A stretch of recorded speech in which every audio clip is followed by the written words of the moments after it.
৯০ দশকে শুরু দেশের একমাত্র টিভি চ্যানেল তখন বিটিভি। সাহিত্য সংস্কৃতি নির্ভর অনুষ্ঠান করা মানে ছিল সীমাহীন কাগজপত্র, অনুমোদনের স্তূপ আর প্রশাসনিক অনীহা।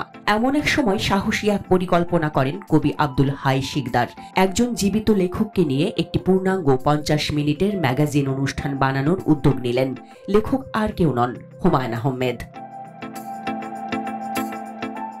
বিটিভি প্রথমে দ্বিধায় পড়ে যায়, জীবিত একজনকে নিয়ে এত সময় নিয়ে অনুষ্ঠানটি কি গ্রহণযোগ্য হবে। তখন প্রযোজক আব্দুল হাই শিকদার ভরসা খুঁজছিলেন উপরের মহলে। প্রধানমন্ত্রীর কার্যালয়ে বিষয়টি জানানো হলো। শুনলেন তৎকালীন প্রধানমন্ত্রী বেগম খালেদা জিয়া। তিনি যেন সামান্যতম দ্বিধা না করেই বললেন, হুমায়ুন আহমেদ আমাদের সম্পদ, তাকে নিয়ে অনুষ্ঠান করা রাষ্ট্রেরই দায়িত্ব।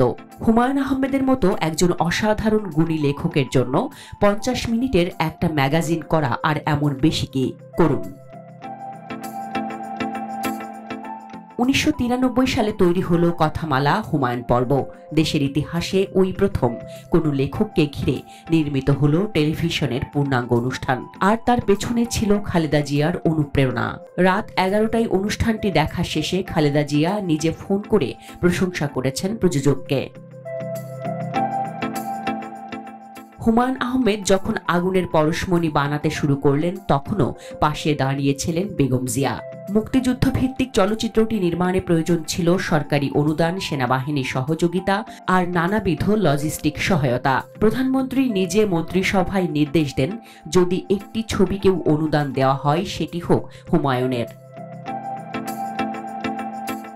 শুধু অনুদানেই থেমে থাকেননি, সেনাবাহিনী ও বিমান বাহিনীর সহায়তা লাগবে শুনে তৎকালীন মিলিটারি সেক্রেটারিকে নির্দেশ দেন যেন কোনো ঘাটতি না থাকে। এমনকি এফডিসির কাছে থাকা হুমায়ুন আহমেদের বকেয়া প্রায় ২০ লাখ টাকাও সরকারিভাবে মওকুফ করে দেওয়া হয়। প্রধানমন্ত্রী বলেছিলেন, এই ছবি তো রাষ্ট্রের খরচেই হওয়া উচিত। ছবিটির প্রিমিয়ার আয়োজনও করা হলো বেগম খালেদা জিয়ার জন্য। ডিএফপির ছোট প্রেক্ষাগৃহে পরিচালকের পাশে বসে সিনেমাটি দেখেছেন খালেদা জিয়া। সিনেমা শেষ হতে না হতেই দেখা যায় একজন প্রধানমন্ত্রী চোখ মুছছেন সত্যিকারের কৃতজ্ঞতা ও আবেগে। এই সম্পর্কের আরেক দিক ধরা পড়ে, কোথাও কেউ নেই নাটকের সময়। বাকের ভাই চরিত্রের মৃত্যুদণ্ডের ইঙ্গিত আসে। প্রধানমন্ত্রীর কার্যালয় থেকে প্রযোজক বরকতুল্লাহর কাছে ফোন আসে, হুমায়ুন আহমেদকে বলুন তিনি যদি পারেন বাকের ভাইকে বাঁচিয়ে দিন। হুমায়ুন আহমেদ সম্মত হননি। খালেদা জিয়ার প্রতি হুমায়ুন আহমেদের এই বিশ্বাস ছিল, লেখকের সিদ্ধান্তকে সম্মান জানাবেন।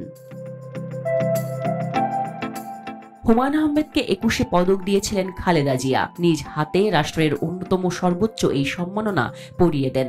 শুধু একজন লেখককে নয়, দেশের সাহিত্য সংস্কৃতিকে এভাবেই আজীবন সম্মান জানিয়েছেন Begum Khaleda Zia. Desk report, Dhaka express.